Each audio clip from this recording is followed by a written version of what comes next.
Okay, as you know already, dear students, in previous class I covered first chapter reproduction in organism. Followed by that, I will enter into second chapter sexual reproduction in flowering plant. Sexual reproduction in flowering plants. Already, you have come across the meaning of sexual reproduction. It involves the formation of male and female gametes either by the same individual or different individuals of opposite sex. So today I will switch over to the second chapter, sexual reproduction in flowering plant, where already we have come across in first chapter meaning of sexual reproduction. It involves the formation of male and female gamete either by the same individual or different individuals of opposite sex. Flowering plants are nothing but angiosperms. I hope that you have remembered this meaning. Angios means enclosed, sperma means seeds. So closed seeded plants are called as angiosperm. Closed seeded plants are called as angiosperms. Flower is an highly condensed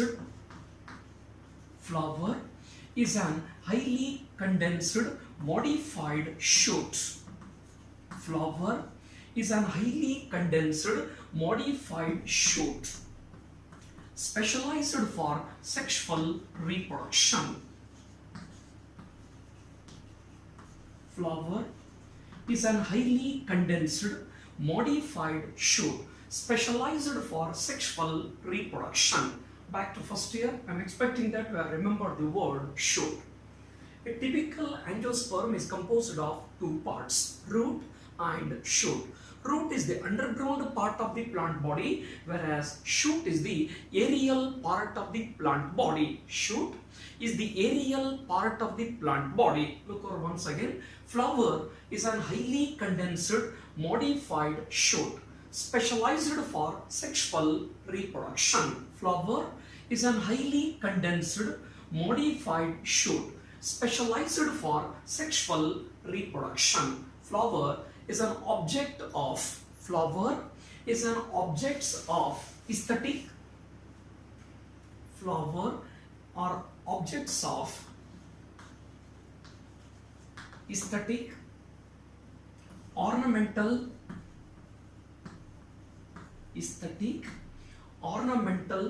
social, religious and cultural values.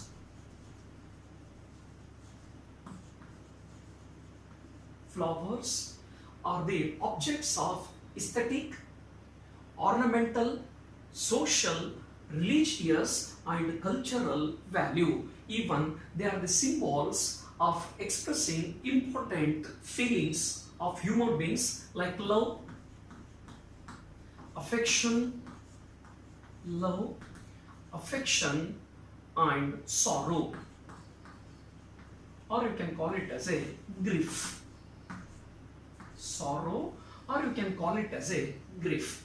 Flower are the objects of aesthetic, ornamental, social, religious and cultural value. They are the symbols which are used to express certain human feelings like love, affection, grief. Grief is nothing but sorrow. Next is parts of a typical flower. Parts of a typical flower.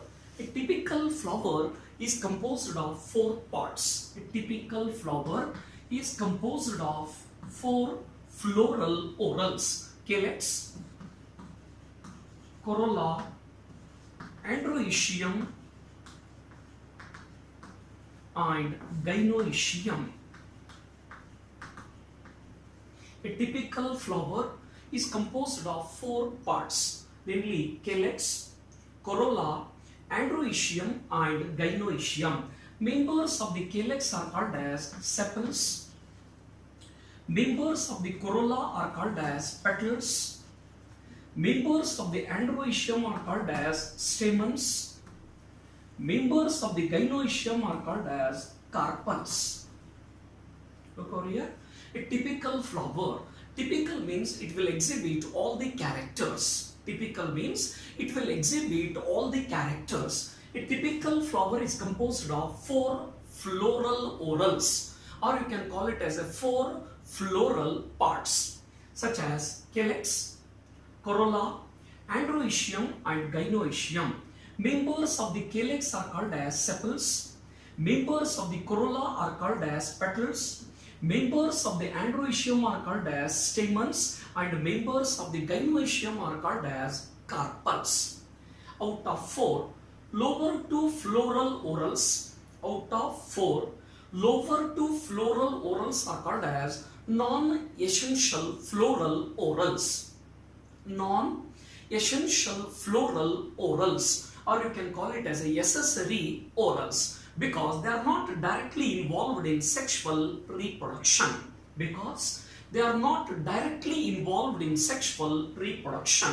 Whereas androecium and gynoecium are called as essential orals, because they are directly involved in sexual reproduction. A typical flower is composed of 4 floral orals or 4 floral parts: calyx, corolla, androecium and gynoecium. So out of 4, lower 2 floral orals are called as non-essential floral orals, because they are not directly involved in sexual reproduction. Whereas androecium and gynoecium are called as essential orals, because they are directly involved in sexual reproduction. So in my previous chapter, we have come across certain technical terms. In previous class, we have come across some technical terms that I will provide you today once again. Then we will enter into the next matter.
Now look over some of the technical terms. Number 1. When the flower possesses both androecium and gynoecium, then it is called as bisexual. When the flower possesses both androecium and gynoecium, then it is called as bisexual. Or you can also utilize the term perfect. You can also utilize the term perfect, or instead of that you can also utilize the term hermaphrodite. Second, unisexual. When the flower is having only one essential oral, then it is called as unisexual. When the flower possesses only one essential oral, then it is called as unisexual. They are of 2 types. One is staminate and the second is pistillate. Staminate means it possesses only androecium, or you can call it as a male flower. Staminate means it possesses only androecium. Pistillate means it possesses only gynoecium, or you can call it as a female flower. Unisexual means the flower is having only one essential oral. They are of 2 types, staminate and pistillate. Staminate means male flower, pistillate means female flower, or Staminate flower possess only androecium. Pistillate flower is having only gynoecium. Next technical term is monoecious and dioecious. Now look over monoecious. When staminate and pistillate flowers,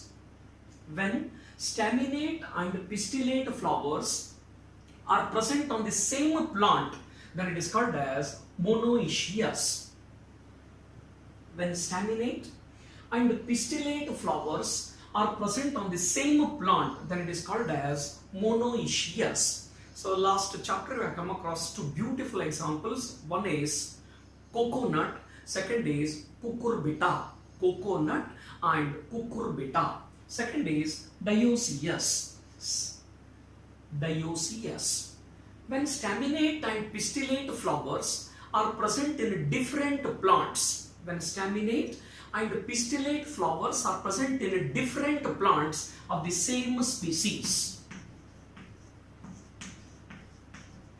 When staminate and pistillate flowers are present in different plants of the same species, then it is called as dioecious. So anybody, what do you mean by the term species? First year, I hope that you have remembered the term species. It is the basic unit of classification. Species is the basic unit of classification, and the term species is applied to a distinct kind of organism where all the members are similar and they can interbreed each other to produce a fertile offspring. I will repeat the term species. It is the basic unit. So now look over two more technical terms. The term homothallic or monoecious is used to denote bisexual condition. The term heterothallic or dioecious is used to denote unisexual condition. Look over two more technical terms. The term homothallic or monoecious is used to denote bisexual condition. The word heterothallic or dioecious is used to denote unisexual condition. That ends little bit introduction to this chapter. Now I will enter into third floral oral. Androecium is the third floral oral and it is the male reproductive part of a flower. Androecium is the third floral oral and it is the male reproductive part of a flower. Members of the androecium are called as stamens. Members of the androecium are called as stamens and it is composed of two parts, namely anther and filament. Anther is a knob-like structure present at the tip of filament. Anther is a knob-like structure present at the tip of filament. But filament is a stalk-like portion which bears anther at the tip. Anther is a knob-like structure present at the tip of filament.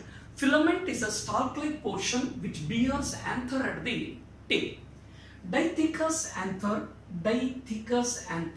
is having two pollen sacs. Dithecous anther is having two pollen sacs which are connected by a strip of tissue known as connective. Dithecous anther is having two lobes which are connected by a strip of tissue known as connective. Each lobe is having two pollen sacs. Each lobe is having two pollen sacs. So total 4 pollen sacs. Total 4 pollen sacs are there in the dithecous anther. Total 4 pollen sacs are there in the dithecous anther. Next matter is TS of a mature anther. Transverse section, or you can call it as a cross section of a young anther. TS of a young anther. TS stands for transverse section, or you can call it as a cross section of a young anther. Cross section of a young anther. Now look over the detailed matter and take care. It is an 5 marks question and it has appeared many times in the annual examination. It is composed of 4 layers: epidermis, endothecium, middle layer, tapetum. So actually it appears circular in outline. Epidermis is the outermost layer. Epidermis is the outermost layer. It is made up of barrel-shaped cells. Cells are tightly arranged or compactly arranged without any intercellular space. So back to first year, same lining you have come across in anatomy of flowering plants. The name epidermis is derived from Greek. Epi means up on, derma means layer. So epidermis is the outermost layer. It is made up of barrel-shaped cells. Cells are tightly arranged or compactly arranged without any intercellular space.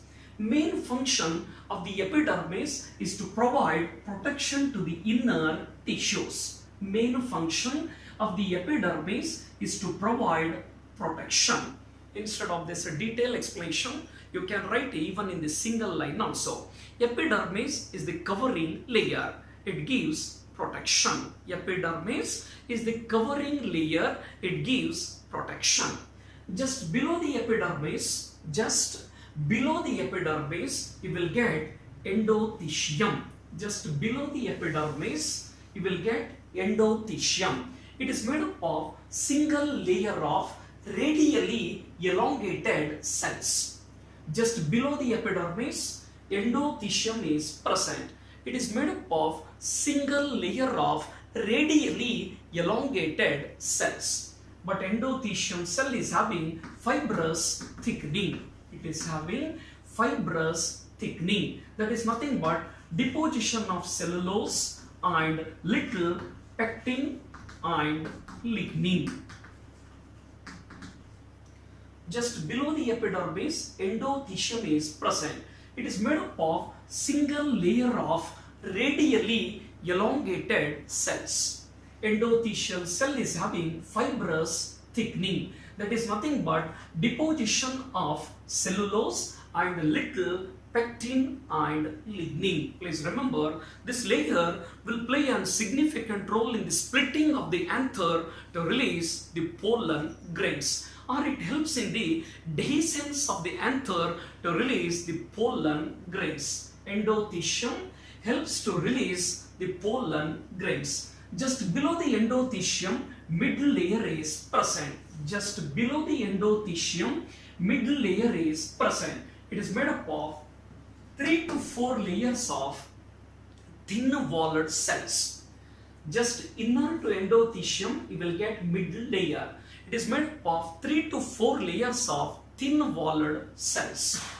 Next line is tapetum. So please remember this line, very important matter.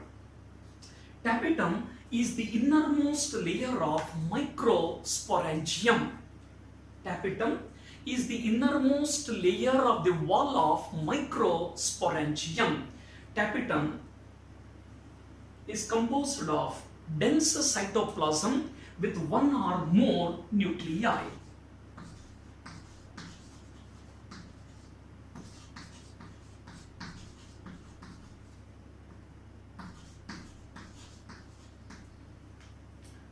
Epidermis is the outermost layer. Tapetum is the innermost layer of the wall of microsporangium. It contains dense cytoplasm with one or more nuclei. Tapetum is a nutritive tissue. It will nourish us the developing pollen grains. Tapetum is a nutritive tissue. It will nourish us the developing pollen grains. When the anther is young, you will get a group of 4. When the anther is young, you will get a group of 4 compactly arranged homogeneous cells known as porogenous tissue. When the anther is young, you will get a group of 4 compactly arranged, compactly means tightly arranged homogeneous cells. Homogeneous means it is made up of only one kind of cells, known as sporogenous tissue. As the anther matures, sporogenous tissue or cells will undergo meiotic division and produces pollen tetrads.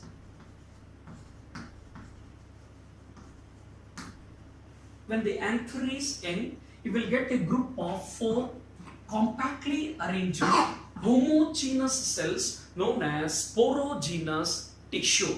As the anther matures, sporogenous cells will undergo meiotic division and produces pollen tetrads. You know already, at the end of meiosis, 4 daughter cells are produced, which are haploid in nature. Haploid means it contains a single set of chromosome. As the anther matures, sporogenous tissue or cells will undergo meiotic division and produces pollen tetrads. Pollen tetrads are get separated and develop a unique characteristic. Pollen tetrads are get separated and develop a unique shape. Based on this shape, taxonomists are going to identify the related families. I hope that you know this meaning of taxonomy. It deals with identification, classification and nomenclature of the plants and animals. The person who study taxonomy are called as taxonomist. Pollen tetrads are get separated and develop a unique shape. Based on this shape, taxonomists are going to identify their related families. Therefore, pollen grains are also called as botanical fingerprints. Pollen grains are also called as botanical fingerprints. Now, next matter is microsporogenesis. Microsporogenesis.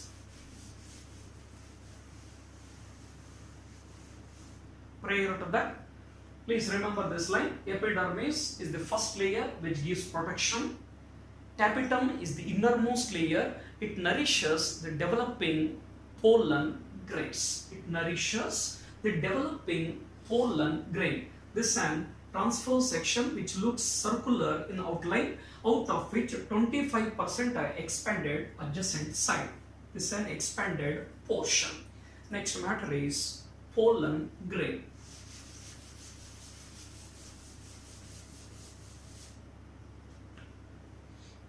I will draw one figure, followed by that I will explain the matter.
So before switch over to the structure of pollen grains, please remember this technical term microsporogenesis. Before switch over to the detailed explanation of the pollen grain, please remember the meaning of microsporogenesis. The process of formation of microspores,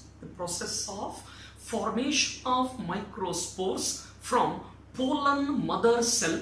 In short, it is written as PMC. The process of formation of microspores from pollen mother cell by meiosis is called as microsporogenesis. The process of formation of microspores from pollen mother cell by meiosis is called as microsporogenesis. Look over the structure of pollen grains. Pollen grains are generally spherical in shape. Pollen grains are generally spherical in shape, measuring around 25 to 50 micrometers.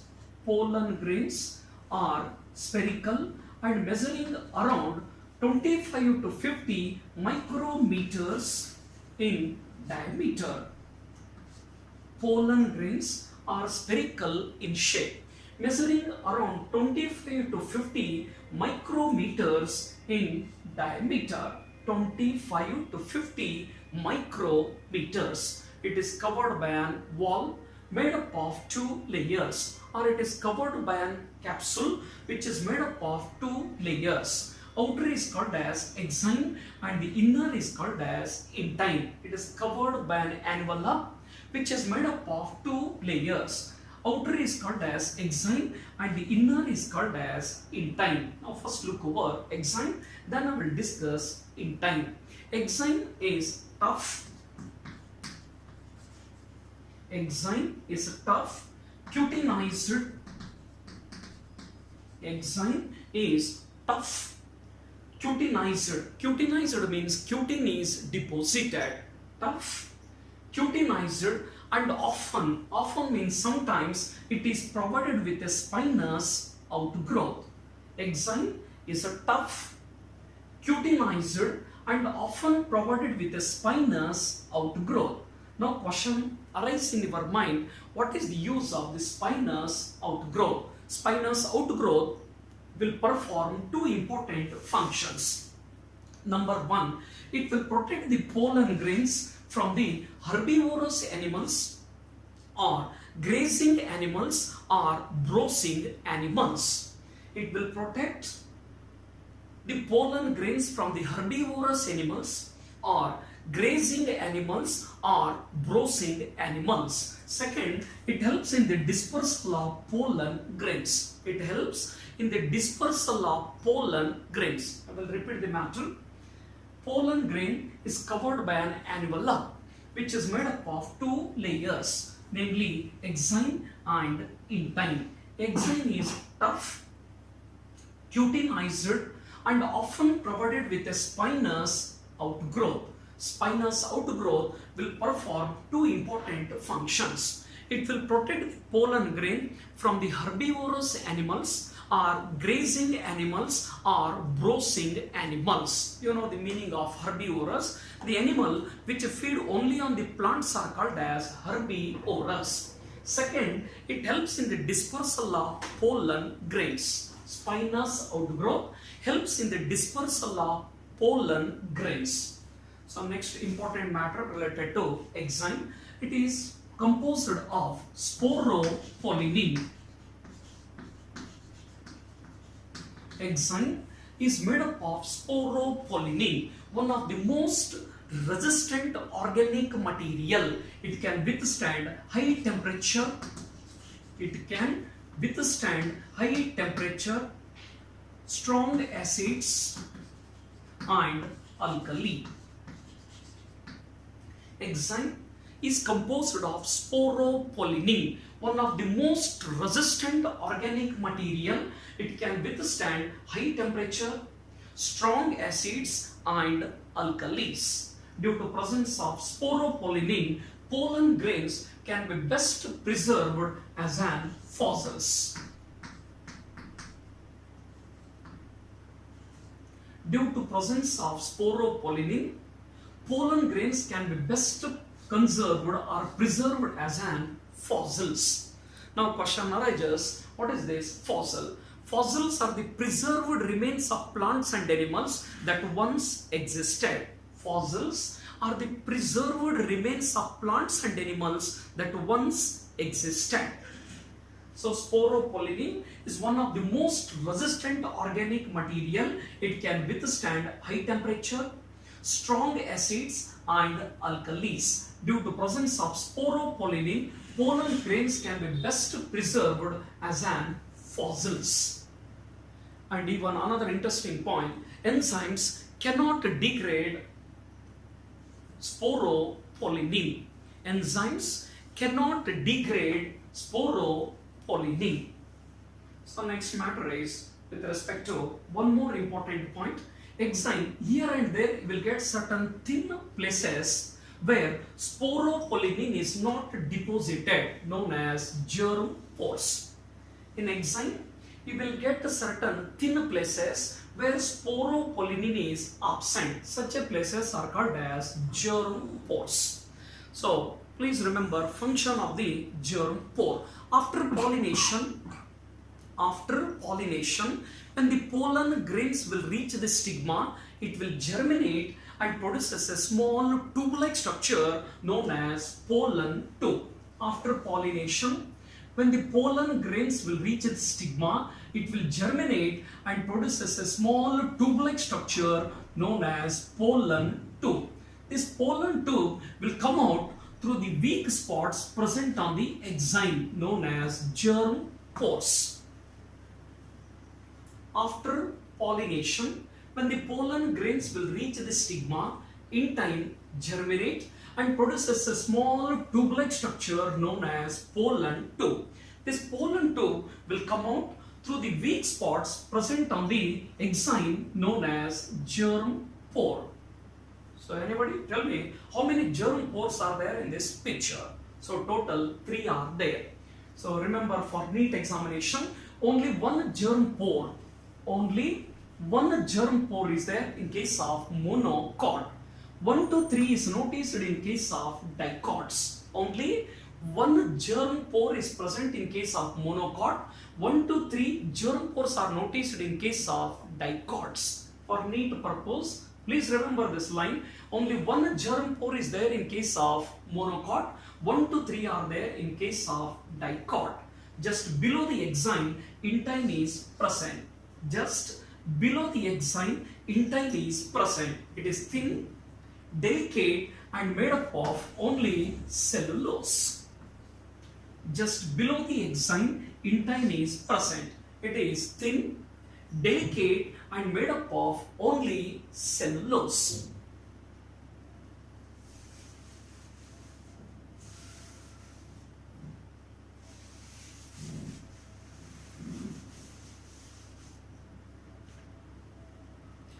In around 60% of the angiosperms,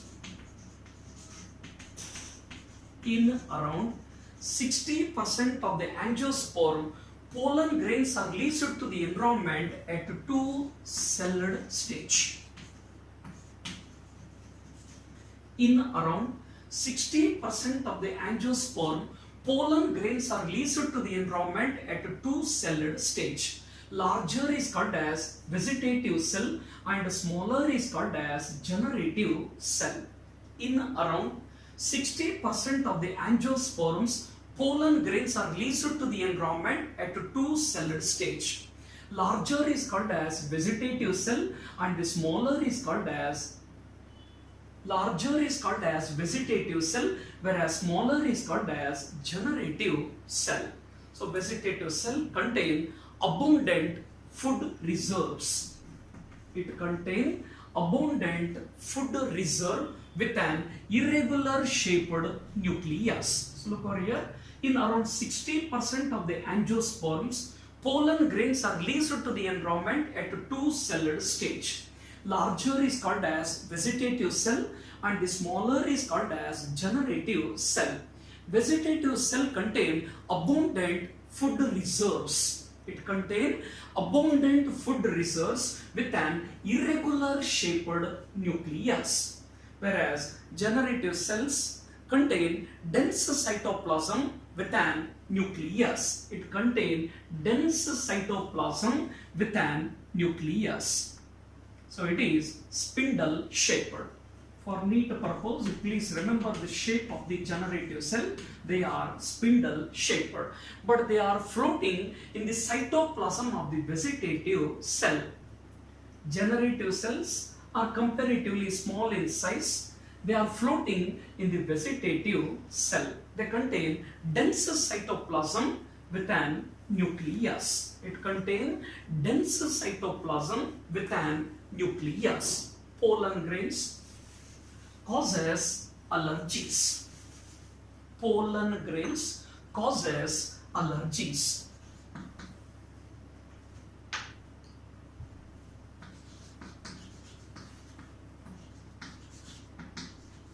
Pollen grains causes allergies like asthma and bronchitis.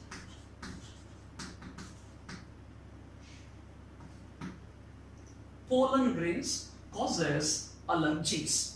Allergy means hypersensitive reaction of the body to the foreign particle. Allergy means hypersensitive reaction of the body to the foreign particle. It causes allergies like asthma. Look over the spelling and pronunciation. It is not pronounced as an asthma, it is pronounced as an asthma and bronchitis. It is pronounced as an asthma and bronchitis. The classic example is Parthenium. Parthenium is a native of tropical America. Parthenium is an example for allergic pollen. It is a native of tropical America, but accidentally it has entered India along with the wheat. Pollen grains causes allergies like asthma and bronchitis. Example is Parthenium. This Parthenium is a native of tropical America, but it came to India accidentally along with the wheat. Okay, it has entered India along with the wheat. In rest, around 40% of the angiosperms, pollen grains are released at the three-celled stage. In around 40% of the angiosperm, pollen grains are released at a three-celled stage, where generative cell will undergo division and produces two male gametes. Generative cell will undergo division and produces two male gametes before they are shed. Before they are shed into the environment. Pollen grains are rich in nutrients. Pollen grains are rich in nutrients. So nowadays it is fashion to consume pollen tablet as a food supplement. Pollen grains are rich in nutrients. So in modern times it is a fashion to consume pollen tablet as a food supplement, and even it is claimed that pollen grains will increase performance of athletics and horse races, or generally the horse which are used in the races. It is believed that it will increase their performance. So pollen grains are claimed to increase the performance of the athletics and race horses. So viability of the pollen grain varies. It is totally depending upon the temperature and humidity.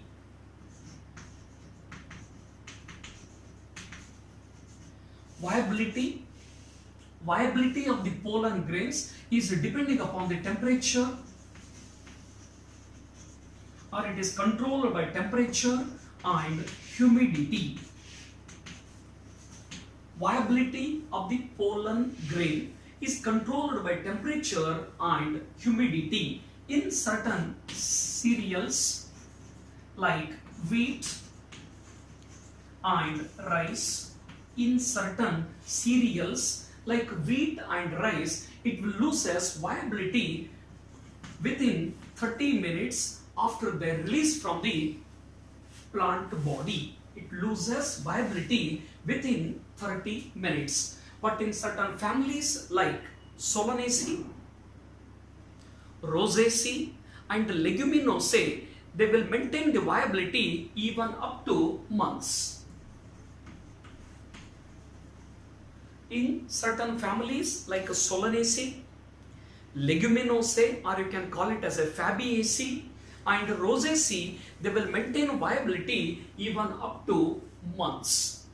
Please remember one more point for the neat purpose. Pollen grains are stored in liquid nitrogen at minus 196 degree centigrade. Pollen grains are stored in liquid nitrogen at minus 196 degree centigrade. They are used as a pollen bank. They are used as a pollen bank during crop breedings. Pollen grains are stored for years together in liquid nitrogen at minus 196 degrees centigrade. They are used as a pollen bank. They are used as a pollen bank in crop breeding techniques.